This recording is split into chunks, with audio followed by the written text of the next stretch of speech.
Hello guys, blue box की एक और वीडियो में आपका स्वागत है। और एक इन्फॉर्मेशन मैं पहले ही दे देता हूं क्योंकि मुझे नहीं पता है कि कितने लोग वीडियो को पूरा देखते हैं। ये वीडियो ब्लू बॉक्स की लास्ट लॉन्ग वीडियो है क्योंकि जितने भी चैप्टर अभी तक रिलीज हुए हैं वो सब कवर हो गए हैं। अब से हर मंडे एक चैप्टर का सिंगल वीडियो आया करेगा। तो यही इन्फॉर्मेशन थी। तो चलो वीडियो को शुरू करते हैं। लास्ट पार्ट में हमने क्यो वर्सेस ताइकी का मैच देखा था जिसमें ताइकी जीत गया था और क्यो का हाई स्कूल बैडमिंटन करियर खत्म हो गया था। मैच के बाद हिना, क्यो और ताइकी बिल्कुल पहले की तरह साइकिलिंग करते हुए केक शॉप के लिए निकल पड़े थे। अब हम तीनों को पार्क में बैठकर केक खाते हुए देखते हैं। ताइकी हिना से पूछता है क्या वो इस बार फोटो नहीं खींचेगी। हिना मना कर देती है। फिर ताइकी क्यो से कहता है कि वो उसका केक क्यों खाने में लगा हुआ है। क्यो मजाक में कहता है क्योंकि मैं टीम का हिस्सा नहीं हूँ। लास्ट टाइम जब वो यहाँ आए थे तो वो तीनों जूनियर हाई में थे, पर उन्हें किसी वजह से ये नॉस्टैल्जिक फील नहीं हो रहा था। हिना कहते मुझे रीजन पता है क्योंकि उस टाइम यहाँ बच्चे नहीं खेल रहे थे। हम देखते हैं वहाँ 3 बच्चे खेल रहे थे और वो भी परेशान थे क्योंकि उनके बाकी के फ्रेंड्स वहाँ नहीं आए थे।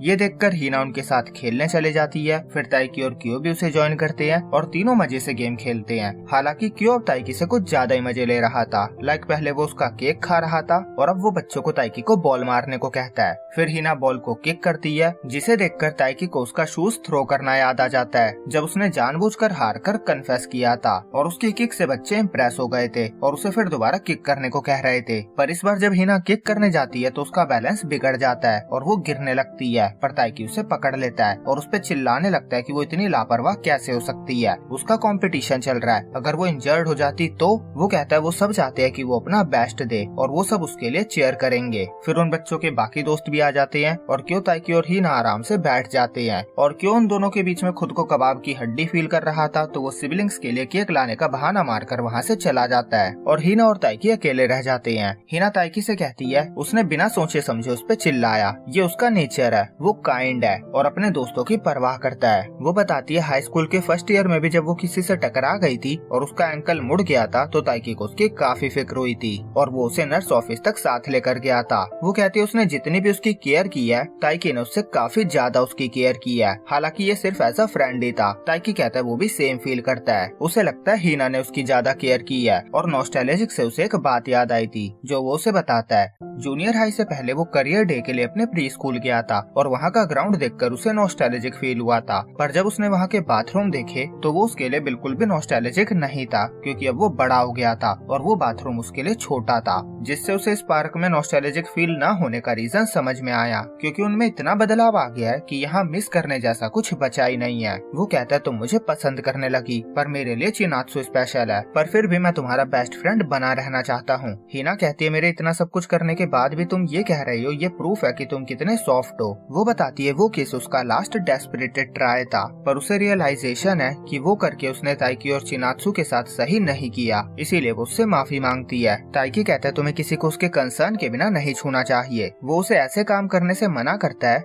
जिससे ताइकी की नजरों में वो अपनी रिस्पेक्ट खो दे। हिना फिर से सॉरी कहती है और ताइकी उससे पहले भी बेस्ट फ्रेंड बनने वाली बात कहना चाहता था पर उसने नहीं कहा था क्योंकि अगर वो पहले कहता तो उसे लगता कि वो उसकी फीलिंग को खत्म करना चाहता है। पर अब उसे लगता है कि वो दोनों एक दूसरे से बैठकर इस तरह आराम से बातें कर सकते हैं, ये सही चीज है। हिना कहती है उसने माफी मांग ली है पर ताइकी उसका क्रश है, ये उसे अच्छा लगता है। उसने उसे रिजेक्ट कर दिया है, उसकी गर्लफ्रेंड भी है पर फिर भी वो उसके आसपास रहकर खुश होती है और उसके वर्ड्स उसे हिम्मत देते हैं। पर अब वो सब कुछ खत्म कर रही है। वो अपनी इन फीलिंग्स को कहीं दफना देगी जिससे वो खुलकर पहले की तरह जी पाएगी। वो जिम्नास्टिक्स में बेहतर करेगी और एक मस्कुलर बॉयफ्रेंड बनाएगी और फ्रांस में स्वीट खाएगी। वो उसे सब कुछ के लिए थैंक्स कहती है और दोबारा बेस्ट फ्रेंड बनने को कहती है। फिर क्यों आता है और तीनों साइकिल से घर जाने लगते हैं। हिना सबसे पहले बाय करके अपने घर के रास्ते जाती है। रास्ते में उसे अपने फ्रेंड्स और हारूटो मिलते हैं। वो कमेटी मीटिंग से आ रहे थे। नीना बताती है हारूटो ने परफेक्चर क्वालिफायर में अपनी जगह बना ली है। हारूटो कहता है तुम मुझे चेयर कर सकती हो पर हिना कहती है मैं नहीं करने वाली और वो सब साथ में घर जाने लगते हैं। दूसरी तरफ क्यो और ताइकी भी अपने अपने रास्ते चले जाते हैं। जब क्यो घर पहुँचता है तो उसे अयामे वहाँ उसका वेट करती हुई दिखती है। वो बताती है उसकी बहन को थीम पार्क की टिकट मिली है और उसके पास एक्स्ट्रा है तो उसने सोचा क्यो अपने सिबलिंग के साथ जा सकता है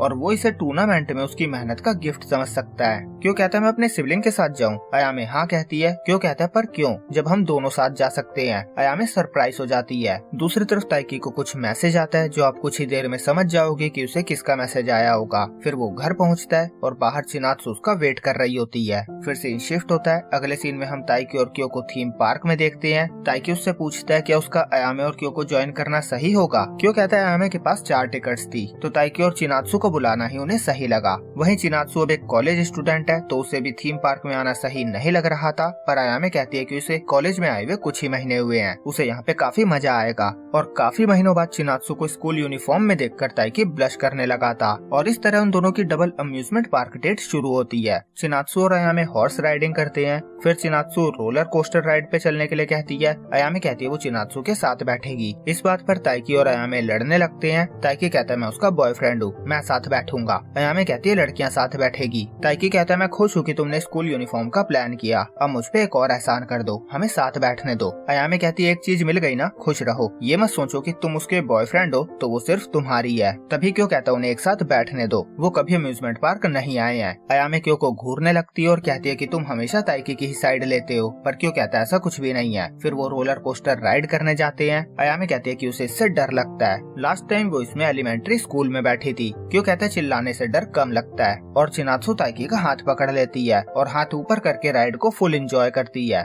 और वहीं अयामे बहुत डर रही थी। राइड के बाद उसकी हालत खराब हो चुकी थी। क्यों उससे पूछकर उसके लिए कुछ खाने के लिए लेने जाता है। अयामे ताइकी और चिनात्सु को भी कुछ खरीद के खाने को कहती है। फिर वो दोनों फ्रेंच फ्राइज खरीद के खाते हैं और चिनात्सु ताइकी को अपने हाथ से खिलाने लगती है। ये देखकर अयामे कहती है कि तुम दोनों कितने नेचुरली फ्लर्ट करने लगते हो। फिर क्यों वापस आता है और वो सब स्नैक खाकर हॉन्टेड हाउस चले जाते हैं, जहाँ डर के मारे चिनात्सु ताइकी का हाथ पकड़ लेती है। और जब वहाँ बिल्कुल अंधेरा हो जाता है तो सब एक दूसरे से अलग हो जाते हैं। जब चिनात्सु बाहर आती है तो उसे बाहर क्यों मिलता है, वो भी अयामे से अलग हो गया था और बाहर आ गया था। दोनों उन दोनों का वेट करने लगते हैं। चिनात्सु पूछती है क्या ताइकी और उसका उन दोनों को ज्वाइन करना सही है। क्यों कहता है ताइकी ने भी यही सेम बात पूछी थी। वो कहता है एक इंसान के साथ अकेले अम्यूजमेंट पार्क आना बहुत प्रेशर वाला काम है। चिनात्सु कहते सही कहा, क्योंकि ये डेट होती है। क्यों कहता है मैंने सोचा था इतने टेंशन के बाद हमारा एंजॉय करना तो बनता है। चिनात्सु कहती है तुम दोनों एक दूसरे से बात करने से पहले बहुत सोचते हो। क्यों कहता है जब उसने चिनात्सु को ताइकी के साथ एक्वेरियम जाने को कहा था तो क्या वो उसे डेट समझ कर गई थी। चिनात्सु कहती है ये सीक्रेट है जो वो सिर्फ ताइकी के साथ शेयर करेगी। वो कहती है पर अगर उसे अपनी फीलिंग्स बताने का मौका मिले तो उसे मौका वेस्ट नहीं करना चाहिए। तुम्हें ऐसा लग सकता है कि तुम कुछ ना कहकर खुद को प्रोटेक्ट कर रहे हो, पर बाद में तुम्हें बस रिग्रेट होगा।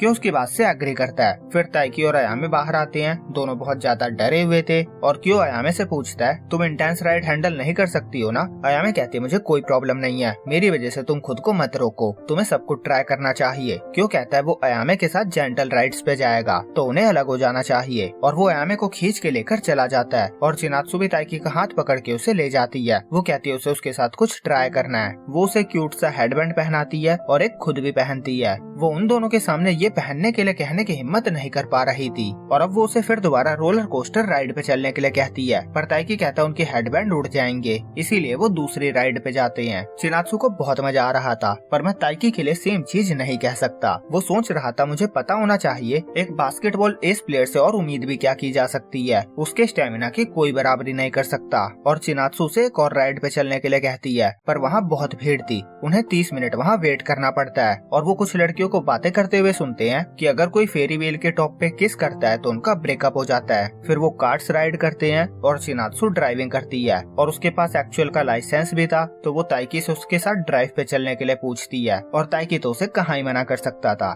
फिर वो कार्ट राइड को फुल एंजॉय करते हैं और उसके बाद चिनात्सु को कुछ स्नैक्स ट्राई करना था तो वो खाने जाते हैं और हवा की वजह से क्रीम चिनात्सु के बालों पे लग जाती है। ताइकी उसे हटाता है और कहता है कि उसने नोटिस किया कि उसके बाल बहुत बड़े हो गए हैं। चिनात्सु बताती है कि वो अब टीम में नहीं है, इसीलिए वो इसे कटवाती नहीं है। वो ताइकी से पूछती है वो क्या प्रेफर करेगा, लॉन्ग हेयर या शॉर्ट हेयर। ताइकी उसे शॉर्ट और लॉन्ग हेयर में इमेजिन कर रहा होता है, पर वो डिसाइड नहीं कर पाता। चिनात्सु कहती है वो गर्मियों में बाल कटवाने का सोच रही है। ताइकी कहता है तुम अच्छी लगोगी। चिनात्सु कहती है अगर तुम परफेक्चर क्वालिफायर में जीत गए तो मैं बाल कटवा लूंगी। ताइकी सोचता है पर अगर मैं तुम्हें लंबे बाल में देखना चाहूँ तो। फिर वो दोनों फेरिस व्हील पे जाते हैं। वहाँ वहाँ ऊपर से सब कुछ बहुत ही ज्यादा छोटा दिख रहा था। शिनात्सु कहते पता नहीं क्यों राया में क्या कर रहे होंगे। ताइकी कहता है वो ठीक ही होंगे, क्यों से बेहतर कोई नहीं है। शिनात्सु कहती और मेरा क्या? ताइकी कहता है तुम तो पूरी दुनिया में फर्स्ट प्लेस पे हो। फिर वो उसे चेयर करने आने के लिए थैंक्स कहता है। शिनात्सु कहती है थैंक्स कहने की जरूरत नहीं है, तुम भी तो मेरे मैच में आए थे और वैसे भी उस मैच ने मुझे इंस्पायर किया। मैं मैच नहीं खेल रही थी, पर मैच देखकर मुझे रियलाइज हुआ